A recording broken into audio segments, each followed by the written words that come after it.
नमस्कार, मैं आरती यादव स्वागत करती हूँ आप सभी का इस नई वीडियो में। आशा करती हूँ कि आप सभी लोग स्वस्थ एंड मस्त होंगे। और जैसा कि आप सभी को मालूम है कि Uttar Pradesh state medical faculty के द्वारा मेरिट बेस फॉर्म आपके भरे गए 30 जून तक, जिसके लिए एक बड़ा अपडेट आ चुका है। जो भी स्टूडेंट्स इस फॉर्म को अप्लाई किए हुए थे उन सभी के लिए यहाँ पर बड़ी खुशखबरी है। राउंड 1 की काउंसलिंग की डेट जारी कर दी। कब से लेकर कब तक चलेगी, काउंसलिंग के टाइम कौन कौन से डॉक्यूमेंट्स आपको मांगे जाएंगे, वो सभी डॉक्यूमेंट्स की बात यहाँ पर हम करेंगे। साथ ही साथ ये फॉर्म आपको पता है किसके लिए भरे गए थे, तो ये form DMLT, D X-ray, D optom, CT scan, MRI इस प्रकार के कई पैरामेडिकल डिप्लोमा कोर्स हैं जिनके लिए फॉर्म आपके भरे गए थे। तो आपको ये भी पता है कि ये फॉर्म आपके जो भरे गए थे यहाँ पर वो मेरिट बेस भरे गए, यानी 10th और 12th के नंबरों के आधार पर आपका एडमिशन जो यहाँ पर होगा वो 10th प्लस 12th के परसेंटेज के आधार पर आपका यहाँ एडमिशन लिया जाएगा। किसी प्रकार का कोई एंट्रेंस एग्जाम आपका नहीं लिया जाएगा, ना ही कोई आपका इंटरव्यू यहाँ पर लिया जाएगा। ठीक है, तो चलिए एक एक करके सभी पॉइंट्स पर बात करते हैं। काउंसलिंग कैसे करानी है, काउंसलिंग में कितनी फीस लगती है, डॉक्यूमेंट्स कौन कौन से आपसे मांगे जाएंगे, सारी जानकारी आपको इस वीडियो के माध्यम से देने की कोशिश करेंगे। वीडियो को सभी स्टूडेंट्स पूरा जरूर देखिएगा। मेरिट लिस्ट आपकी कब तक आएगी वो भी हम आपको यहाँ पर बताएंगे। तो देखिए, हम इसकी ऑफिशियल वेबसाइट पर सबसे पहले आपको लेके आए। यहाँ पर आप देख सकते हैं Uttar Pradesh state medical faculty, ये इसकी ऑफिशियल वेबसाइट है। आप गूगल पे जाएंगे, बाद सर्च करेंगे UPSMFAC। जैसे ही आप ये सर्च करेंगे तो आपको पहले ही नंबर पर इसकी ऑफिशियल वेबसाइट आएगी। जब आप उस पर क्लिक करेंगे तो आप भी इसी पेज पर आ जाएंगे। जैसे ही आप इस पेज पर आएंगे, नीचे स्क्रॉल करेंगे और ये फॉर्म आपके जो भरे गए थे वो केवल यहाँ गवर्नमेंट कॉलेज के लिए भरे गए थे। किसी प्रकार का कोई यहाँ पर पहली बात आपका प्राइवेट कॉलेज नहीं जुड़ा हुआ है। ओके, अब आपको क्या करना है, यहाँ पर क्लिक कर देना है। जैसे ही आप यहाँ पर क्लिक करते हैं तो आपके सामने एक नया पेज खुल के आ जाएगा जहां लिखा हुआ है application edit window only for rejected candidates. जिनका फॉर्म आपका रिजेक्ट कर दिया गया है वो फॉर्म आपका केवल ओनली ऑन 20 जुलाई 2024, यानी 20 जुलाई को आप इस पर जाके, केवल 20 जुलाई को होगा, इससे पहले नहीं होगा। 20 जुलाई को अपना फॉर्म जो है वो आप एडिट कर सकते हैं यदि आपका फॉर्म रिजेक्ट कर दिया गया है। रिजेक्ट कर दिया कैसे पता चलेगा, तो आपके पास मेल आया होगा, आपके मैसेज पे आपने जो ईमेल आईडी लगाई हुई है या आपने जो फ़ोन नंबर लगाया हुआ है उस पर आपका मैसेज डला होगा। आप अपनी मैसेज को चेक कर लें और यदि आपका फॉर्म रिजेक्ट है तो आप केवल 20 जुलाई को इसे सही करवा सकते हैं। इससे पहले नहीं होगा, इसके बाद नहीं होगा फिर। ठीक है, अब यहाँ पर आपकी काउंसलिंग राउंड 1 की कब से स्टार्ट है, तो राउंड 1 का जो रजिस्ट्रेशन आपका होगा वो कब से होगा, तो वो 23 जुलाई से आपका रजिस्ट्रेशन होना शुरू होगा और 25 जुलाई तक आप कर सकते हैं। ठीक है, रजिस्ट्रेशन की फीस भी आपसे ली जाएगी। कैसे रजिस्ट्रेशन होगा ये जानकारी हम आपको देंगे। ठीक है, आगे देखिए, राउंड 1 प्रेफरेंस फिलिंग, आपको जो चॉइस फिलिंग करनी है, कौन कौन सा कोर्स उसमें भरना है, वो आप 23 जुलाई से लेके और 27 जुलाई तक ही कर सकते हैं। साथ ही साथ round 1 decision making on allotted seat, जो सीट्स आपको मिलेगी, जिस कॉलेज में आपको मिलेगी वो सीट आपको कब पता चलेगी, तो 30 जुलाई से लेके 1 अगस्त के बीच में, 30 जुलाई से लेके और 1 अगस्त के बीच में आपको पता चल जाएगा कि यहाँ पर कौन सी सीट आपको मिली हुई है, कौन से कॉलेज में मिली हुई है। साथ ही साथ यहाँ पर राउंड 1 कैंडिडेट जो reporting to the allotted college, जो कॉलेज आपको मिलेगा उस कॉलेज में जाके आपको एडमिशन अपना कराना है। तो एडमिशन कब से लेकर कब तक करा सकते हैं, तो 31 जुलाई से लेकर और 5 अगस्त तक आपको एडमिशन कराना है। अब यहाँ पर जब आप एडमिशन कराने के लिए जाएंगे तो आपके पास जरूरी डॉक्यूमेंट्स भी होने चाहिए, अन्यथा आपको एडमिशन कराने में प्रॉब्लम हो सकती है। वो कौन कौन से डॉक्यूमेंट्स हैं जो आपको पहले से तैयार करके रखने, क्योंकि अब आपके पास ज्यादा टाइम नहीं। कुछ ऐसे भी डॉक्यूमेंट्स हैं जिनको बनवाने में थोड़ा टाइम भी लगता है। तो चलिए हम आपको डॉक्यूमेंट्स की लिस्ट दिखा देते हैं। और मेरिट लिस्ट अब आपकी कब आएगी, तो देखिए मेरिट लिस्ट जो आपकी है वो 20 तारीख से लेके, 20 को आपका फॉर्म एडिट होगा, तो 21 से लेके और 23 तारीख के सुबह तक या शाम तक, 23 जुलाई से तो रजिस्ट्रेशन ही स्टार्ट है, उससे पहले आपकी मेरिट लिस्ट जो है या स्कोर कार्ड है वो जारी कर दिया जाएगा। वो भी आप यहीं से चेक कर सकते हैं। ठीक है, जैसे ही आएगा आपको अपडेट दिया जाएगा। आप चैनल को सब्सक्राइब करके रखिएगा, सबसे पहले आपको अपडेट इसी चैनल पर देखने को मिलेगी। तो चलिए, मेरी लिस्ट आपकी अभी तो नहीं आई है, बट यहाँ पर 23 तारीख से पहले आपकी आ जाएगी और 20 जुलाई के बाद। ओके, अब चलिए हम आपको डॉक्यूमेंट्स भी दिखा देते हैं और काउंसलिंग कैसे आपको करानी है ये भी हम आपको बता देते हैं। तो देखिए, यहाँ पर काउंसलिंग की प्रोसेस या देखी जाए तो काउंसलिंग आपकी जो है वो 3 चक्रों में पूरी होगी। प्रथम 3 राउंड यहाँ पर आपके की जाएंगे, पहला, दूसरा और तीसरा। 3 राउंड में आपकी काउंसलिंग होती है। फिर भी सीट्स आपकी बच जाती है तो यहाँ पर मॉप ऑफ राउंड काउंसलिंग आपकी कराई जाती है, ठीक है। और इसके बाद फिर भी सीट्स बच जाती है तो चौथा चक्र, 5वां चक्र भी चलता रहता है और ऐसा हुआ है इससे पहले भी। अब यहाँ पर देखिए, नेक्स्ट पॉइंट आपको देखना है कि ऑनलाइन काउंसलिंग के लिए रजिस्ट्रेशन कैसे आपको कराना है। प्रथम, ऑनलाइन काउंसलिंग अतिरिक्त प्रत्येक ऑनलाइन काउंसलिंग के में सहभाग हेतु अभ्यर्थी को अलग अलग पंजीकरण कराना अनिवार्य होगा। यहाँ पर जो भी स्टूडेंट्स काउंसलिंग कराएंगे वो पहली बात यहाँ पर रजिस्ट्रेशन कराएंगे। और जब आप पहली राउंड में रजिस्ट्रेशन कराएंगे तो आपसे फीस नहीं ली जाएगी, क्योंकि आपने पहले ही यहाँ पर 500 रुपये जमा कर दिए। 1000 रुपये आपने फॉर्म के जमा किए थे और 500 रुपये आपने किसके जमा किए थे, वो आपने किए थे रजिस्ट्रेशन फीस के ही।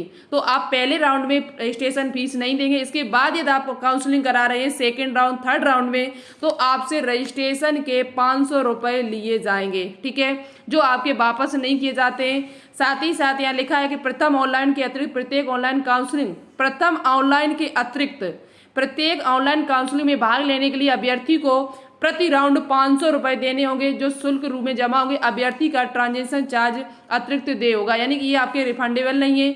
और प्रथम राउंड में नहीं आपको करने, सेकंड के बाद, सेकंड थर्ड में जब आप काउंसलिंग कराएंगे तो आपको 500 रुपये यहाँ पर देना होगा, ठीक है। उसके साथ साथ आपको जब यहाँ पर कॉलेज पता चल जाएगा कौन सी सीट्स आपको मिली है तो 5000 रुपये आपको सिक्योरिटी फीस के रूप में भी जमा करने होते हैं। तो 500 रुपये आप वो रख लीजिएगा, 500 रुपये पहले में तो नहीं लगेंगे, लेकिन सेकेंड राउंड में आपसे यहाँ पर 500 लिए जाएंगे। साथ ही साथ फर्स्ट राउंड वालों से यहाँ पर 5000 रुपये और भी आपसे लिए जाते हैं। इसके बाद सिक्योरिटी फीस जमा करने की रसीद डाउनलोड कर उसका प्रिंट अभ्यर्थी को अपने पास में रखना है। सिक्योरिटी फीस अपने पास में रखनी है आपको। जिन अभ्यर्थियों द्वारा सिक्योरिटी फीस जमा नहीं की जाएगी वह चॉइस फिलिंग हेतु अहर्य नहीं होंगे। आप चॉइस फिलिंग तभी कर सकते हैं जब यहाँ पर 5000, जब मैंने सीट अलाउड नहीं, जब आप चॉइस फिलिंग करेंगे तभी आपको ये 5000 रुपये देने होंगे, तभी आपको 5000 रुपये देने होंगे। समस्त चक्र काउंसलिंग समाप्त होने के बाद यदि अभ्यर्थी को कोई भी सीट आवंटित नहीं होती है तो ऐसी दिशा में उसकी सिक्योरिटी फीस नियमानुसार वापस कर दी जाएगी। यदि आपको कोई कॉलेज यहाँ पर नहीं मिलता है लास्ट तक तो आपके 5000 रुपये जो सिक्योरिटी फीस इन्होंने ली है वो वापस कर दी जाएगी, लेकिन जो 500 रुपये आपके जमा हुए रजिस्ट्रेशन के वो वापस नहीं किए जाएंगे, ठीक है।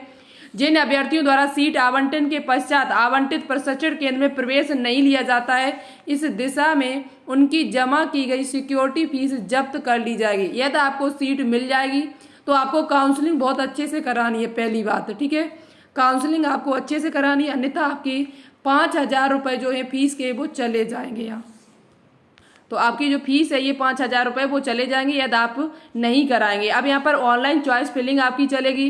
चॉइस फिलिंग में आपको वही कॉलेज वही भरने होंगे जैसे आपके नंबर है, परसेंटेज जैसी आपकी है उसी के अनुसार यदि आप कॉलेज और सीट्स भरते हैं तो आपको आराम से यहाँ पर सीट मिल जाएगी, ठीक है। जब आपको पता चल जाएगा कि आपके यहाँ पर कोई ना कोई कॉलेज आपको मिल गया है तब आपको क्या करना है, 24,000 रुपये आपको 24,000 रुपये जमा, 24,000 में 5,000 रुपये आपने पहले ही कर दिए, फिर 19,000 रुपये आपको ऑनलाइन और भी जमा करने पड़ेंगे। जब आपका आवंटन पत्र जो आएगा, अलॉटमेंट लेटर आएगा, उसे डाउनलोड करने से पहले आपको 24,000 रुपये यहाँ पर और भी करने होंगे। और इसके अलावा जो कॉलेज में जाएंगे आप, वहाँ पर भी आपसे और भी रुपए ले लिए जाते हैं। पिछली ईयर जो फीस यहाँ पर ली गई थी कुछ कॉलेजों में वो 43,000 रुपये पूरी साल की फीस इन्होंने ले रखी थी, ठीक है। तो ये तो बात की बात है, काउंसलिंग की प्रोसेस पूरी आपको बताई जाएगी, लेकिन उससे पहले आपको जो ध्यान में बात रखनी है वो मेरी ध्यान से सुनना। अब जो जरूरी डॉक्यूमेंट्स हैं आपके लिए, जो जब आप कॉलेज में जाएंगे वहाँ प्रवेश लेने के लिए, तो आपके पास कुछ जरूरी डॉक्यूमेंट्स होने चाहिए और कुछ ऐसे डॉक्यूमेंट्स हैं जो आपको पहले से बनवा के रखने हैं। जैसे आप सबसे पहले डॉक्यूमेंट्स आपके पास होना चाहिए ऑनलाइन आवेदन फॉर्म, जो आपने फॉर्म भरा हुआ था वो उसकी एप्लीकेशन फॉर्म की प्रिंट आपके पास होनी चाहिए। आवंटन पत्र यानी कि अलॉटमेंट लेटर आपके पास होना चाहिए। हाई स्कूल का अंक पत्र आपके पास, 10th की मार्कशीट होनी चाहिए, वो भी नाम में आपकी कोई दिक्कत ना हो, आपका नाम और आधार कार्ड का जो नाम है वो मैच खाना चाहिए, ठीक है। यदि आधार कार्ड आपका सही नहीं तो उसे सही करवा लेना। इंटरमीडिएट यानी कि आपका जो आपका पत्र है 12th क्लास का, 12th क्लास की जो मार्कशीट है वो आपके पास होनी चाहिए। साथ ही साथ जाति प्रमाण पत्र आप यदि आपने लगाया हुआ है तो वो जरूर होना चाहिए, वो भी ओबीसी वाले स्टूडेंट्स मेरी बात को ध्यान से सुनना, आपका 6 महीने के पहले का नहीं होना चाहिए, 6 महीने के अंदर अंदर का आपका कास्ट सर्टिफिकेट होना चाहिए। नहीं 1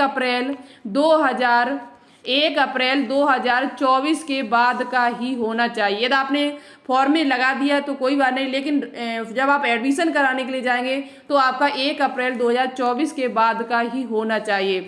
वहीं बात कर ली जाए ईडब्ल्यूएस की, तो ईडब्ल्यूएस भी आपके पास कब का होना चाहिए, तो ये भी 1 अप्रैल 2024 के बाद का ही होना। यदि आपके पास नहीं है तो अभी भी आपके पास टाइम है, आप बनवा सकते हैं। यदि नहीं है तो आज बनने के लिए डाल दो, जब तक आपका एडमिशन कॉलेज में होगा 1 अगस्त के बाद, 31 जुलाई से एडमिशन है आपका, तब तक आपका आ जाएगा बन के। उसके बाद यदि आपने PH FF एक्स आर्मी का प्रमाण पत्र लगाया है तो वो भी अपना लगा दें। साथ ही साथ अपना आधार कार्ड उसमें जरूर लेके जाने आपको। और यहाँ पर अन्य महत्वपूर्ण प्रमाण पत्र, जैसे आपको TC, आपने जहाँ से 12th क्लास पास किया है वहाँ से TC ले लें, अपना करेक्टर सर्टिफिकेट CC अपनी ले लें, ठीक है। यदि आपका प्रिंसिपल नहीं दे रहा है तो CC आप बनवा भी सकते हैं अपने गांव के प्रधान से, ठीक है। तो ये डॉक्यूमेंट्स आपको सभी तैयार करके रखने। गला मेरा काम नहीं कर रहा है इस टाइम। और इसके अलावा आपको क्या बनवा के रखना है, तो TC और CC ये दोनों ही अपने बनवा के रख लीजिएगा। TC जो आप है वो 12th क्लास जहाँ आपने किया है, CC भी आप वहीं से लेंगे जहाँ आपने 12th क्लास पास किया है। नहीं वो आपको दे रहे हैं तो आप अपने गांव के प्रधान से जाके भी बनवा सकते हैं दोनों डॉक्यूमेंट्स। तो ये आप अपना पहले से तैयार करके रखें। दूसरी बात, यहाँ पर एक 10 रुपये का स्टाम्प पेपर बनेगा, वो आप तभी बनवाएं जब आपको कॉलेज में सीट अलाउड हो जाए। कोई सीट यदि आपको मिल जाए तब आपको 10 रुपये का स्टाम्प पेपर बनवाना होगा, जिसपे ये सारी चीजें आपको लिखनी होगी, ठीक है। ये सभी चीज उस पर लिखनी होगी जो यहाँ पर लिखा हुआ है, आप स्क्रीनशॉट ले सकते हैं इसका। और ये 10 रुपये का बनेगा कहाँ पर, तो ये आपके तहसील में जाके बनेगा। ये आपकी तहसील जहाँ है वहीं पर आपको ये 10 रुपये का स्टाम्प पेपर पर घोषणा पत्र आपको देखना होगा, जिसमें ये सारी चीजें आपको लिखनी पड़ेंगी, ठीक है।